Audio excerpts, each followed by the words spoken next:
नमस्कार, मैं हूं निशांत वत्स और आप देख रहे हैं आपका अपना channel public Asia news. Maharashtra विधानसभा चुनाव में सभी बड़ी पार्टियों के साथ साथ छोटी पार्टियां भी चुनावी मैदान में होने से इस बार का महाराष्ट्र चुनाव बड़ा ही रोचक हो गया है। बीजेपी के साथ कांग्रेस, शिवसेना, एनसीपी समेत आधा दर्जन छोटी पार्टी चुनावी मैदान में है। अभी तक के चुनावी समर की बात करें तो बीजेपी हर हाल में महाराष्ट्र चुनाव में अपनी जीत दर्ज कराना चाहती है। इसलिए बीजेपी ने हरियाणा की तरह केंद्रीय मंत्री और मुख्यमंत्रियों को महाराष्ट्र के चुनावी दंगल में उतार दिया है। इसी से जुड़ी आज की हमारी डिबेट है और आज की हमारी डिबेट का हिस्सा होंगे पब्लिक एशिया के ग्रुप एडिटर मिस्टर मुकेश वत्स। सर, बहुत स्वागत है आपका हमारे इस खास डिबेट में। धन्यवाद निशान। सर, मेरा पहला सवाल आपसे यही है कि महाराष्ट्र के चुनावी दंगल में सभी पार्टियों ने अपनी ताकत झोंक दी है। आप इस बार के महाराष्ट्र चुनाव को किस तरह देखते हैं? निशांत, इस बार महाराष्ट्र का जो चुनाव है बहुत बड़ा रोचक मुद्दा है, क्योंकि रोचक इसलिए है कि सभी पार्टी दमखम के साथ चुनाव मैदान में हैं। क्योंकि एक जो विपक्ष की पार्टी हैं वो केंद्र की सत्ताधारी पार्टी और जो अभी केंद्र सरकार के समर्थन से सरकार चला रही है महाराष्ट्र में, उसको उखाड़ फेंकना चाहती हैं। विपक्ष चाहता है कि किसी भी सूरत में भारतीय जनता पार्टी की या भारतीय जनता पार्टी समर्थित पार्टी की सरकार ना बने, उसको रोका जाए। ये काम हरियाणा में भी इनको करना था, लेकिन हरियाणा में ये नहीं कर पाए। तो लेकिन महाराष्ट्र में ये पूरी ताकत झोंक रहे हैं और जो हरियाणा में कमियां रहीं तो विपक्ष ने इस बार जो है उन कमियों को भी दूर करके चुनावी मैदान में अपने आप को उतार लिया है। तो इस बार का जो चुनाव है बहुत ही रोचक है और सभी पार्टियों के अपने अपने मुद्दे हैं। स्थानीय मुद्दों से लेकर राष्ट्रीय स्तर के मुद्दे इस चुनाव में देखने को मिल रहे हैं। और भारतीय जनता पार्टी के जो शीर्ष नेता हैं, चाहे वो मुख्यमंत्री हों सभी राज्यों के, चाहे वो केंद्रीय मंत्री हों, चाहे आरएसएस के बड़े प्रचारक हों, सब ने महाराष्ट्र में ताकत झोंक दी। ऐसे विपक्षी पार्टियों के भी प्रमुख नेताओं ने महाराष्ट्र और झारखंड में अपनी ताकत झोंक रखी है। निशांत सर, जैसा कि आपने कहा कि इस बार का महाराष्ट्र चुनाव काफी रोचक है, तो सर पहले के चुनाव और इस बार के चुनाव में क्या अंतर है? देखो, पहले के चुनाव में और इस चुनाव में ये अंतर है कि पहले जो चुनाव हुआ था तो उस समय शिवसेना जो है भारतीय जनता पार्टी के साथ मिलकर चुनाव लड़ी थी। ठीक है, कांग्रेस अलग से चुनाव लड़ी थी, एनसीपी के साथ मिलकर चुनाव लड़ी थी। इस बार क्या हुआ है कि सारी पार्टियां अलग अलग चुनाव लड़ रही हैं। जैसे कांग्रेस के साथ शिवसेना का एक पार्टी शिवसेना की आ गई, एनसीपी के साथ मिलकर चुनाव लड़ रहे हैं। तो पहले मुकाबला शिवसेना और बीजेपी के साथ था कांग्रेस का, अब वही जिनके साथ मुकाबला था वो अब इनके साथ खड़े हैं। तो पिछला चुनाव अगर हम देखें तो दो बड़ी पार्टियों के बीच में चुनाव था, समझ गए, कांग्रेस और भारतीय जनता पार्टी के। लेकिन इस बार का चुनाव दो पार्टियों के बीच का चुनाव नहीं है निशांत, कम से कम चार पार्टियों के बीच का चुनाव बन गया है और सबकी नाक का सवाल बन गया है ये चुनाव महाराष्ट्र का। क्योंकि महाराष्ट्र आर्थिक राजधानी है, सबको पता है कि महाराष्ट्र से देश चलता है। जैसे उत्तर प्रदेश का चुनाव निशांत बहुत महत्वपूर्ण होता है, उसी तरह से महाराष्ट्र का चुनाव भी बहुत महत्वपूर्ण होता है। और कोई भी बड़ी पार्टी ये चाहती है कि महाराष्ट्र हाथ में रहे। तो इसलिए वहाँ के चुनाव में पिछले जो चुनाव हुआ था वो अलग दिशा में गया था और इस बार का जो चुनाव है वो अलग दिशा में जा रहा है। अब वो दिशा क्या होगी ये आने वाला जो है भविष्य ही बताएगा किस पार्टी का क्या रहेगा। निशांत सर, आपने कहा कि जैसे पिछली बार सभी पार्टियां अलग लड़ी थी, तो सर इस बार शिवसेना और एनसीपी की जो बी पार्टी हैं, क्या वो बीजेपी को फायदा पहुंचाएंगे? हाँ, ये बड़ा सवाल है निशांत।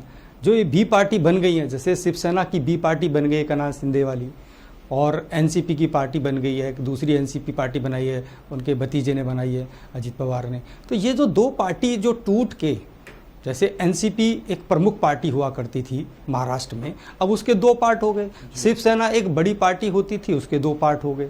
अब वो जो दो पार्ट कटे वो भारतीय जनता पार्टी को समर्थन कर रहे हैं निशांत। अब भारतीय जनता पार्टी को समर्थन उनका मिलने से तो भारतीय जनता पार्टी बहुत स्ट्रांग नज़र आ रही है, क्योंकि ये जो टूट के गए हैं दल, ये बहुत बड़ा नुकसान पहुंचा सकते हैं चुनाव में। कांग्रेस को भी नुकसान हो सकता है, एनसीपी को भी नुकसान हो सकता है, क्योंकि ये जो टूट के गए हैं ना भारतीय जनता पार्टी ज़्यादा मजबूत नज़र आ रही है इस बार के चुनाव में निशांत।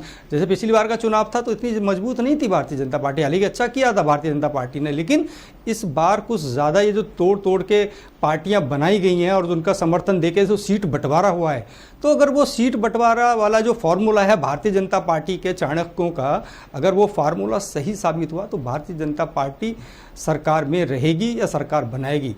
ये दोनों ही बातें हो सकती है निशांत। सर, महाराष्ट्र में कांग्रेस क्या अपनी खोई हुई राजनीति की जमीन वापसी ले पाएगी? क्या कांग्रेस को कहां पर देखते हैं आप महाराष्ट्र में?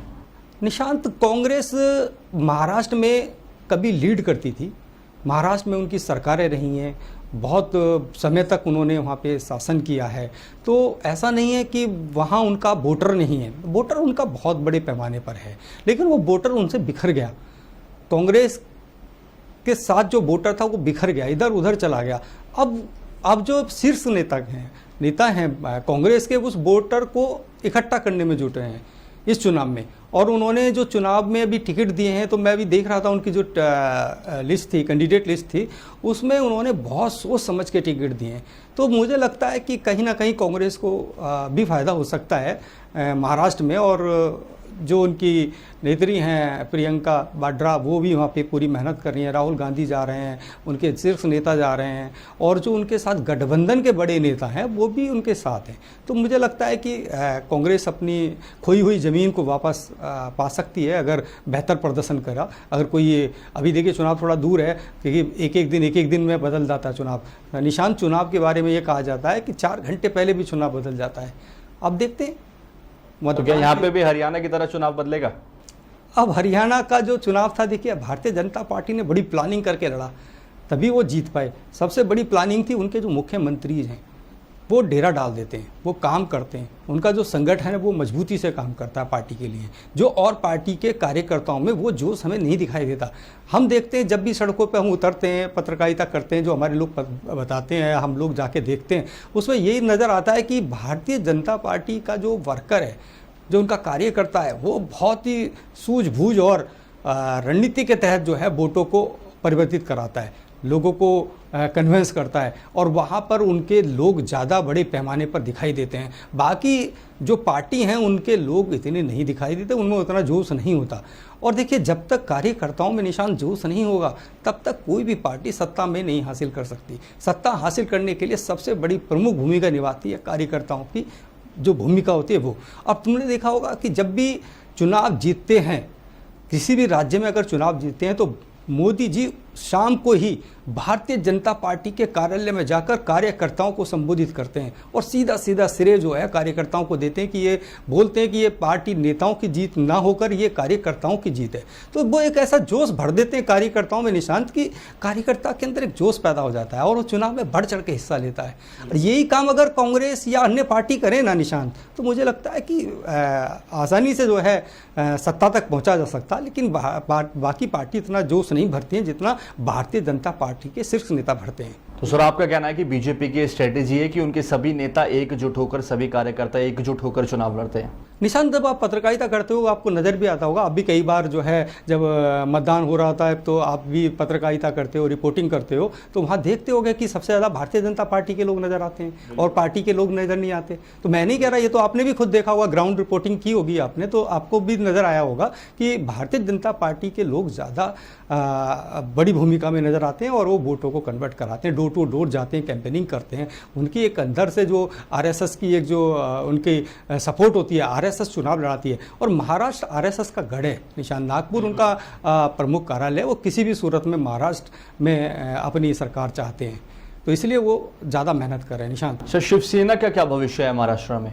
देखो, शिवसेना जब भारतीय जनता पार्टी के साथ थी तो शिवसेना का एक बड़ा वजूद था, और आज की डेट में शिवसेना जो है उस तरह की भूमिका में निशांत मुझे नज़र नहीं आती जिस भूमिका में शिवसेना को हम देखा करते थे।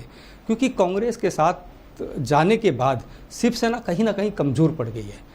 शिवसेना में वो जोश हमें नज़र नहीं आता, क्योंकि देखिए शिवसेना को जो है हमारे देश के जो लोग हैं वो एक हिंदूवादी पार्टी के रूप में देखते थे। अब कांग्रेस को हिंदूवादी पार्टी नहीं मानते हमारे देश के लोग, जबकि ऐसा नहीं है कि हिंदू कांग्रेस में नहीं है, सबसे ज़्यादा हिंदू वोट भी करते हैं, लेकिन वो नहीं मानते, भारतीय जनता पार्टी को हिंदूवादी पार्टी मानते हैं। तो शिवसेना को भी हिंदूवादी पार्टी के रूप में देखा जाता था। और ये लोग बड़ी बड़ी बातें करते थे कि महाराष्ट्र का एक ही शेर है, शिवसेना के लिए बोला जाता था, बाला साहब ठाकरे के लिए बोला जाता था कि शिवसेना का एक ही शेर है।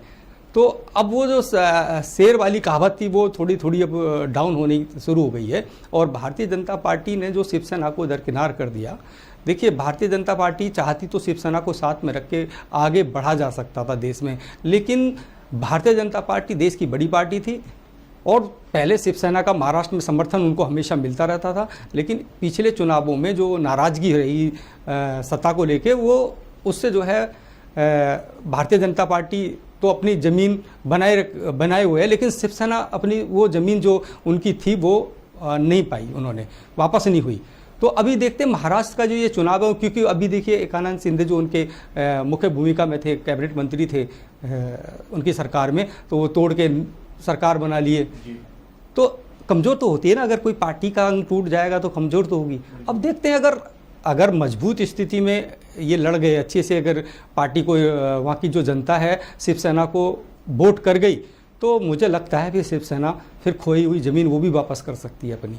लेकिन अभी महाराष्ट्र के चुनाव में ऐसा कुछ नज़र नहीं आ रहा है, क्योंकि भारतीय जनता पार्टी बहुत जोर शोर के साथ लगी हुई है और उनकी जो टूट के पार्टी आई है, शिवसेना से जो टूट के पार्टी आई है, एनसीपी से जो टूट के पार्टी आई है, वो दोनों पार्टी भाजपा को कहीं ना कहीं मजबूत कर रहे हैं। निशांत सर, एनसीपी को आप कहां पर देखते हैं, क्या भविष्य है एनसीपी का? देखिए, कांग्रेस से टूटने के बाद एनसीपी ने महाराष्ट्र में एक अच्छी भूमिका निभाई और शरद पवार जो है केंद्र में अनेकों बार कैबिनेट मंत्री रहे, सरकार में शामिल रहते थे। महाराष्ट्र की जितनी भी सरकारें बनी थी, जो कांग्रेस की बनाए किसी की बने, तो उसमें उनकी भूमिका मजबूत रहती थी। लेकिन अभी जो है उनके भतीजे अजीत पवार जो टूट के गए, तो वहाँ पे उनकी भी पार्टी बहुत कमजोर होगी। जो हाल शिवसेना का है वही हाल आज एनसीपी का है महाराष्ट्र में। निशांत, अब इन दोनों पार्टियों को अपनी ज़मीन ढूंढनी होगी, अपनी विरासत को वापस लाने के लिए बहुत मेहनत करनी होगी। अगर शिवसेना चाहती है कि उसकी विरासत वापस आए, तो जो उनका मौजूदा मुख्यमंत्री जो टूट के सरकार पार्टी बनाई है, उनसे उनको बैठ के बात करनी थी, उन्होंने नहीं की। वो बीजेपी के साथ मिलकर चुनाव लड़े। ऐसे ही एनसीपी से टूट के अजीत पवार जो है आज बीजेपी के साथ है। तो बीजेपी ने जो अपनी चाणक्य वाली भूमिका निभाई है निशांत, वो भाजपा को बहुत बड़ा फायदा पहुँचाने वाली है महाराष्ट्र के चुनाव में। सर, एक रैली को संबोधित करते हुए शरद पवार ने कहा कि अब वो कोई चुनाव नहीं लड़ेंगे, अभी उनका राज्यसभा का कार्यकाल बचा है, उसके बाद वो कोई चुनाव नहीं लड़ेंगे। तो एनसीपी का भविष्य क्या है? देखिए, उनकी पार्टी को जो चलाने वाले थे, जैसे उनके भतीजे थे अजीत पवार, वो चलाते थे, उनकी बेटियां हैं सुप्रिया, वो चलाती थी। लेकिन अभी क्या है कि क्योंकि अभी शरद पवार जी की एज भी बहुत ज़्यादा हो गई है, वो इतनी सारी मीटिंग अटेंड नहीं कर पाते, तो भविष्य तो देखिए अभी थोड़ा सा डगमगा रहा है। क्योंकि जो पवार साहब की पावर थी वो बहुत बड़ी लेवल पर थी महाराष्ट्र में, लेकिन जब पावर का क्या करोगे जब आप लोगों के बीच में ही नहीं जाओगे, तो वो जितना हो सकता है जाते हैं। लेकिन अभी उनकी एज ज़्यादा हो गई है, तो मुझे नहीं लगता वो राजनीति से संन्यास ले तो बेहतर है और अजीत पवार से बात करें, वापस लाएं उनको अपने साथ, और अपने साथ लाएंगे तो शायद मुझे लगता है एनसीपी जो है मजबूत पार्टी बनेगी फिर से।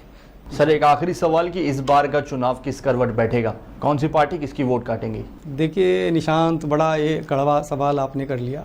चलिए देखिए, भारतीय जनता पार्टी जो है मजबूत चुनाव लड़ रही है, क्योंकि भारतीय जनता पार्टी का जो चाणक्य नीति अपनाई गई है, जैसे शिवसेना को तोड़ के एक और शिवसेना बनाई गई, एनसीपी को तोड़ के एक नई पार्टी एनसीपी बनाई गई, तो ये जो भाजपा के साथ दोनों पार्टी आई, तो भाजपा को और मजबूती मिली। क्योंकि जो एनसीपी का वोटर था, जो शिवसेना का वोटर था, वो भारतीय जनता पार्टी ने अपने साथ खिसका लिया, तो भारतीय जनता पार्टी मजबूत है। अब आप बात करते हैं कांग्रेस की। निशांत, कांग्रेस क्योंकि गठबंधन में दूसरी बड़ी पार्टी कांग्रेस है, वो गठबंधन में चुनाव लड़ रही है एनसीपी के साथ और शिवसेना के साथ। देखिए, लेकिन एक बड़ी बात है निशांत, जो शिवसेना मेन है, जो मौजूदा शिवसेना है, वो कांग्रेस के साथ है, एनसीपी मेन कांग्रेस के साथ है। तो अब ये देखना है कि वहाँ का जो कोर वोटर है वो किस पे भरोसा करता है, नई वाली शिवसेना पे भरोसा करता है या बी वाली शिवसेना पर भरोसा करता है। ठीक है, ऐसे ही एनसीपी की जो बी पार्टी है उस पर भरोसा करता है या उस पर करता है। अब ये वोटर कहाँ जाएगा, ये बड़ा सवाल है निशांत, और ये अभी इस बारे में कहना बड़ा मुश्किल है, क्योंकि पहली बार महाराष्ट्र के इतिहास में इतना ऐसा चुनाव हो रहा है कि एक पार्टी का दल टूट के दूसरी पार्टी के साथ, बीजेपी के साथ मिलकर काम कर रहा है, एक कांग्रेस के साथ। मतलब ऐसा कभी हुआ नहीं निशांत, मतलब पहली बार ऐसा हो रहा है। तो मुझे लगता है कि अभी इस बारे में जो है कुछ भी कहना सही नहीं होगा। अब देखते हैं जैसे जैसे चुनाव मतदान के पास पहुंचता है, तो मतदान होने के बाद निशांत हम एक बार आपके साथ महाराष्ट्र पे ज़रूर डिबेट करेंगे। अभी हम कई जगह महाराष्ट्र में जाएंगे, देखेंगे क्या स्थिति है, फिर बीच में एक बार डिबेट करेंगे निशांत। अपना कीमती समय देने के लिए बहुत बहुत धन्यवाद सर। ऐसी महाराष्ट्र और झारखंड पर डिबेट देखने के लिए जुड़े रहे हमारे साथ। धन्यवाद।